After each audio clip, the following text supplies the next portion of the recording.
Greetings and welcome to a new narration done by DrTorment.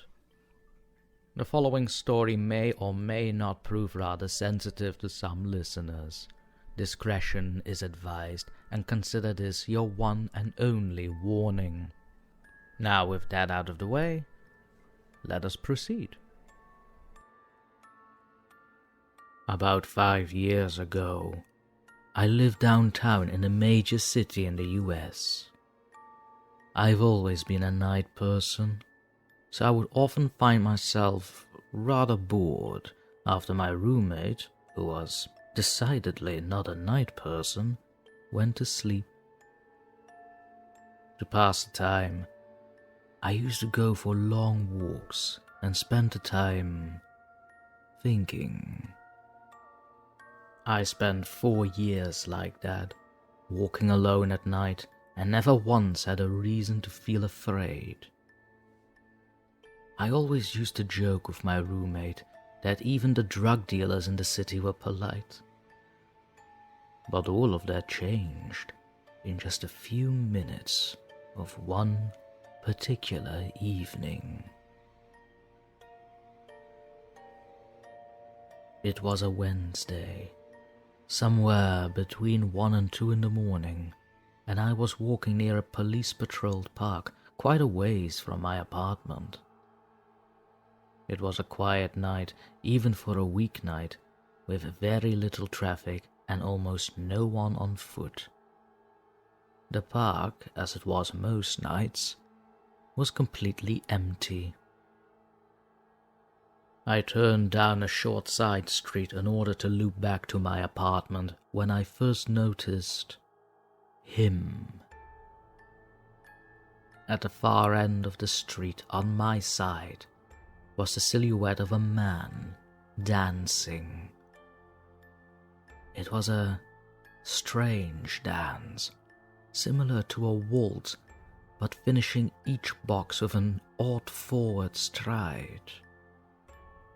I guess you could say he was dance walking, headed straight for me. Deciding he was probably drunk, I stepped as close as I could to the road to give him the majority of the sidewalk to pass me by. The closer he got, the more I realized how gracefully he was moving. He was very tall and lanky and wearing an old suit. He danced closer still until I could make out his face. His eyes were open wide and wild, head tilted back slightly, looking off at the sky. His mouth was formed in a painfully wide cartoon of a smile. Between the eyes and the smile, I decided to cross the street before he danced any closer to me. I took my eyes off him to cross the empty street. As I reached the other side, I glanced back, and then stopped dead in my tracks. He had stopped dancing and was standing with one foot in the street, perfectly parallel to me. He was facing me, but still looking skyward, smile still wide on his lips. I was completely and utterly unnerved by this. I started walking again, but kept my eyes on the man. He didn't move. Once I had put about half a block between us, I turned away from him for a moment to watch the sidewalk in front of me. The street and sidewalk ahead of me were completely empty. Still unnerved, I looked back to where he had been standing to find him gone. For the briefest of moments, I felt relieved, until I noticed him again. He had crossed the street and was now slightly crouched down. I couldn't tell for sure due to the distance and the shadows, but I was certain he was facing me. I had looked away from him for no more than 10 seconds, so it was clear that he had moved rather fast. I was so shocked that I stood there for some time, just staring at him. And then he started moving towards me again. He took giant, exaggerated tiptoed steps, as if he were a cartoon character sneaking up on someone.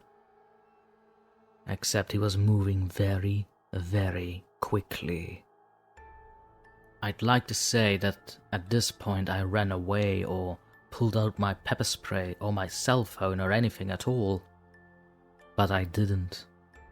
I just stood there completely frozen as the smiling man crept towards me.